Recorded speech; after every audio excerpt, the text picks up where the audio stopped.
So now let's focus on the control of respiration. Okay, in the control of what? Of respiration, the respiratory centers and consequently the ventilation can be controlled by the following chemical and neural factor. Okay, so in the neural control we have A, B, C, D. Okay, first of all is higher brain centers, and what? And peripheral what? And peripheral proprioceptor control of what? Of respiration. B is what? Is motor cortex and of what? Of respiration. C is what? Vasomotor center. Okay, vasomotor center of respiration. D, body temperature control of respiration. This all regard to what? Belong to neural control of what? Of respiration. Okay, so now let's focus on the first one. Chemical control of respiration is divided into A and B. A is what? Central chemoreceptor. Okay, in the central chemoreceptor surplus of what? Of CO2 or hydrogen ion affect the respiration mainly by what? By stimulatory effects on the respiratory center itself, causing what? Causing greatly increases strength of both the inspiratory and expiratory signals to the respiratory muscles.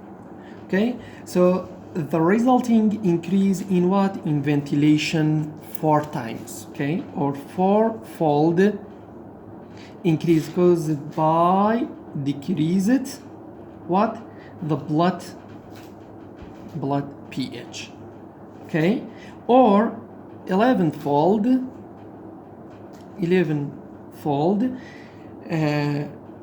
what? Increase caused by increasing what? PCO2.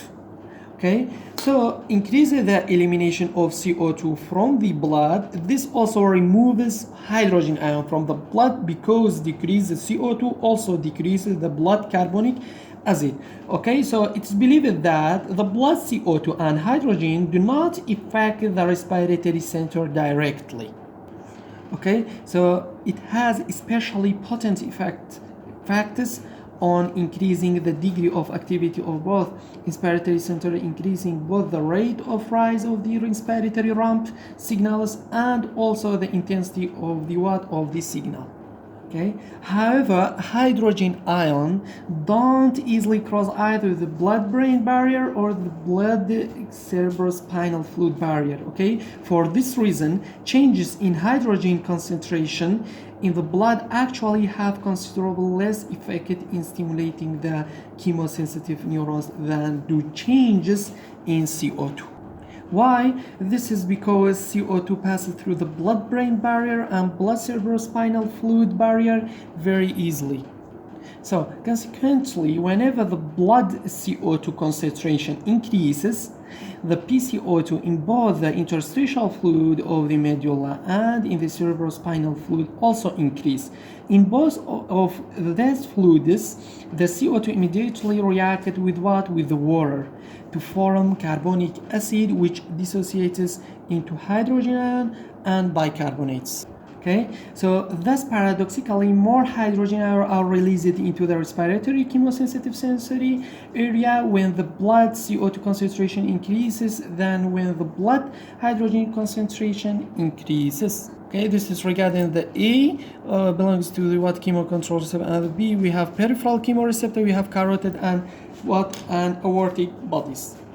So in here we have carotid bodies are located bilaterally in the bifurcation of the common carotid arteries, and their afferent nervous fibers passes to the what? To the glossopharyngeal nerves and then to the dorso-respiratory area of the medulla.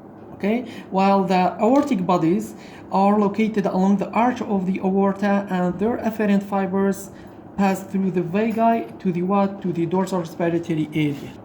Okay, so this blood flow through the carotid and aortic bodies is extremely high. Because of this arteriovenous oxygen difference is very small, which means that the venous blood leaving these bodies still has PO2, I mean partial PO2 of what? Nearly equal to the what?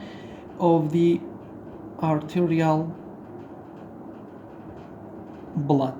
Okay, so it also means that PO2 of the tissue in these bodies remains at all times almost equal to the what?